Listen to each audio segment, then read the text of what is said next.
Magasin Kiabi.com.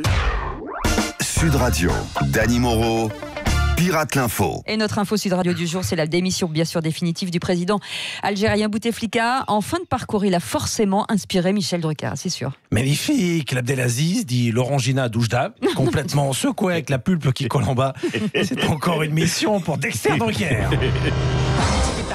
Abdelaziz Bouteflika, c'est 57 ans de carrière, 19 ans et 340 jours au pouvoir, 1200 discours en langage des signes. 90% à chaque élection, 66 hospitalisations, 2 comptes bancaires en Suisse et 8 paquets de couches confiance par jour. Quel palmarès. Voilà. Mais et comme ça, Michel, vous l'avez bien connu, vous? Et comment je le revois, lui et moi, à vélo dans la montée de l'Atlas. Il était foudrage parce que sa roue était comme ses femmes voilées. Depuis son AVC, il était imbattable à 1, 2, 3 soleils, car dès que vous vous retourniez, lui, il bougeait jamais. Il aurait été musulman pratiquant jusqu'à la fin de sa vie parce qu'il a fini au tapis. Et il a d'ailleurs terminé son mandat comme à la mosquée, c'est-à-dire à côté de ses pompes. Non mais enfin, Michel, il est pas mort, arrêtez. C'est tout comme, c'est tout comme. C'est pour cela que je lui prépare une version spéciale de Vivement Dimanche qui s'appellera Vivement qu'on débranche. C'est pas possible. Oh, mais non, Drucker, arrête tout là. Désormais, c'est moi qui m'occupe de l'Aziz. Hein. Vous, Gérard Depardieu? Mais oui, moi, avec mon passeport algérien, je deviens l'agent officiel du vieux machin. Hein. J'ai déjà trouvé un nom d'artiste, Abdelhachel. Hein. Oh, on a déjà plein de propositions. Tiens, la production des chiffres. Abdelhachel, ben oui, il va vite, il va partout. La production des chiffres et des lettres le veut dans le public. Le PSG veut le recruter dans les cages. Ben, ça fera un nouveau joueur qui coûte une fortune et qui échoue avant la finale. Le musée Grévin m'a aussi l'appelé pour l'embaucher. Il propose même de l'embaumer gratos. Hein. Alors, Boubou, ça te fait plaisir, hein? C'est bien, mon Boubou, hein. Mais sa vraie chance, c'est d'être de nouveau candidat. Enfin, Gérard, arrêtez, il vient de démissionner. Oui, et alors, il a toutes ses chances comme candidat à la mairie de Paris, hein. Ah bah oui, en termes d'immobilisme, il fera largement aussi bien que la grosse Hidalgo, hein. Non, mais oh, écoutez, non. Boubou, hein. Jim, ça fait saisir. Jim, ça fait saisir.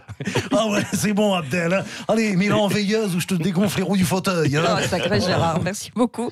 Et on vient d'apprendre que Mick Jagger allait subir une opération à cœur ouvert. Alors on retrouve notre spécialiste musical Philippe Manœuvre dans Péperfecto. Cela raconte.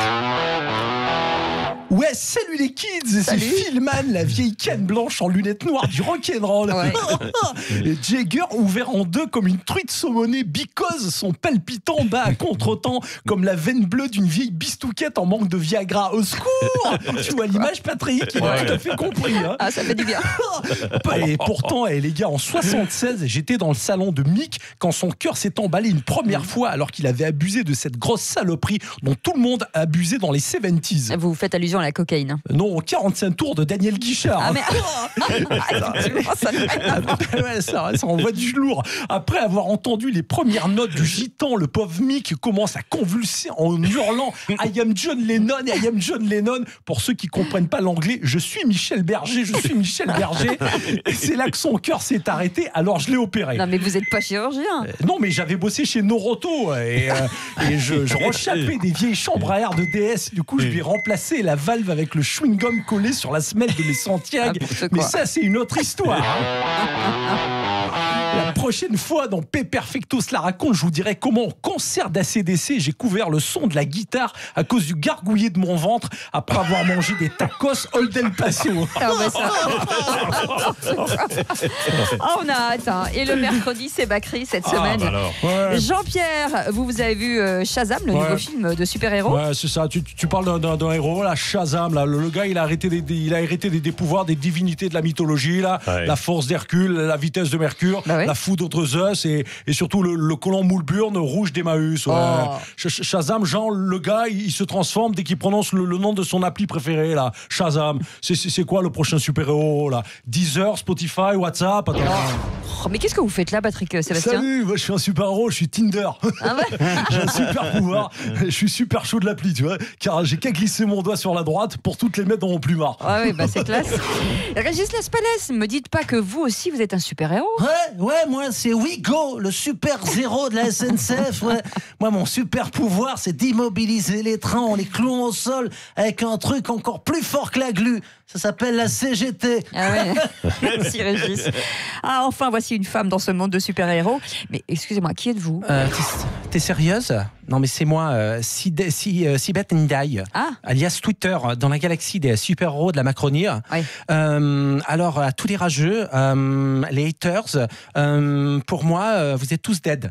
Car c'est pas ma faute si en 2019, tout le monde, ils savent que c'est pas la bille qui fait l'âne, mais l'oiseau de Twitter qui fait son nid en Macronie. D'accord, merci beaucoup. Bon, Jean-Pierre, vous avez vu un autre film de super-héros à nous conseiller, par exemple? Ou déconseiller, si tu veux. Le documentaire de Ruffin sur les Gilets jaunes. Là. Eux, au moins, ils n'ont pas besoin de super pouvoirs ni d'effets spéciaux pour transformer Paris en film catastrophe. Merci pour cette bonne humeur. Et on termine par le mot de la fin de Roselyne Bachelot. Oui, vous avez vu les images de ce pauvre cachalot retrouvé mort sur une plage de Sardaigne, vous avez vu ça? Avec 22 kilos de plastique dans l'estomac. Pas Jojo le cachalot, hein. Il faut que ça s'arrête, hein. C'est assez, disait la baleine, je me cache à l'eau quand j'ai le dauphin. C'est un peu comme Ornicard, hein. Mais j'ai donc aussi une pensée pour tous les autres cétacés 2.0, les Nabila et autres anges de la télé-réalité qui vivent avec plus de 20 kilos de plastoc dans les baleines de leur soutien-gorge, hein. C'est vrai. Oui, ou même dans leurs lèvres. Je parle des lèvres dures, bien sûr. Oui, moi, je dis non. Arrêtez, il y a parfois des enfants. Oui, il faut qu'ils grandissent. Alors, je dis non au plastique dans le cachalot et oui au plan dans le ciboulot. Voilà, merci Roselyne Bachelot. Merci Dany Moreau qui nous a encore fâchés avec toute la planète. Voilà, c'est ça. On vous retrouve demain parce qu'il reste des gens. Il est 8h27. Je sais pas s'il va rester, oui, en fait.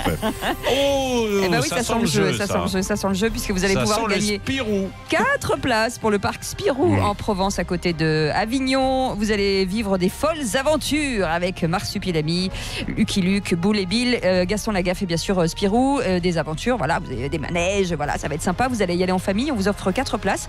Yves de Cardrel, donnez-moi un chiffre. 9.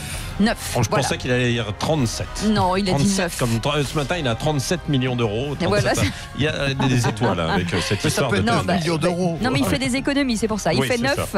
9 0826 300 300 0826 300 300. Vous allez pouvoir emporter ce magnifique cadeau offert par Sud Radio. 8h27. Allez, le duel. Arlette Chabot et Virginie Martin dans quelques minutes.